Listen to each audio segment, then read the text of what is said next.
অনুপ্রেরণার আরেক নাম শর্টস অফ লেউটার ভাই। ভাইয়ের লেউটা চাটা ছাড়া আমার আর কোনো যোগ্যতা নাই। ছোট লেউটা বড় লেউটা তাতে কোনো সমস্যা নাই। যদি ভাইয়ের লেউটা চাইটা মাসে লাখ টাকা কামানো যায়, যদিও কন্টেন্টের নামে ভাই আমার লের বানায়, কিন্তু কি আর করার, বাংলাদেশের মানুষ তো এগুলাই খায়। কেমন ছিল কন্টেন্টটা?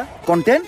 এই থেকে কন্টেন্ট কই? তাইলে আমি এতক্ষণ কি বললাম? এইটা আবার কেমন কন্টেন্ট? এইটাই লেউটার কন্টেন্ট। এই লেউটার কন্টেন্ট মানে কি কোনো ইনকাম টিনকাম হয়? এই লেউটার কন্টেন্ট বানায়া আমার এক মাসের ইনকাম 40 লাখ টাকা। ভাই কোনো মতে কি আমার এই লেউটার কন্টেন্ট বানানো শেখানো যায় না? শোনো, তুমি যদি আমার কাছ থেকে এই লেউটার কন্টেন্ট বানানো শিখতে চাও, তাহলে প্রতিদিন তোমার আমাকে 10,000 টাকা করে পেমেন্ট করতে হবে। কারণ আমি তোমার কাছে আমার টাইম বিক্রি করতেছি। It's call value of time. আসলে আমি একজন এজেন্ট, তো দিনের বেলা ব্যস্ত থাকি। কোনো মতে কি আমার কাছে রাইতের সময়টা বিক্রি করা যায় না? হ্যাঁ অবশ্যই, কিন্তু রাত্রের চার্জটা একটু বেশি, 30,000 টাকা।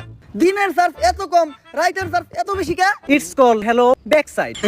আচ্ছা আমি যদি কখনো নেই তাহলে রাইতের টাইম নেই নিমু।